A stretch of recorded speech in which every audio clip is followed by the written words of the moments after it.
Natural అంటే అక్కడికే వెళ్ళాలి. లెమన్ క్యాస్టర్ క్రాస్ చేయాలి. రింగ్ ఎందుకు రానమో చూడవా? Gift shop, stationery shop, gift shop.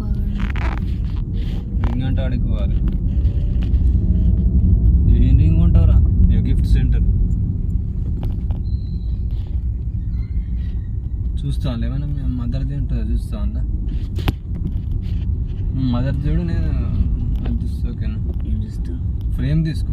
Ring బదులు మీ అమ్మ చెప్తే రింగ్ సిల్వర్దే బాగాలేదంటది మీ అమ్మ. అదేం తీసుకోవాలి? ఇక్కడ కూడా అన్ని రేట్ ఎక్కువ ఇస్తాడు.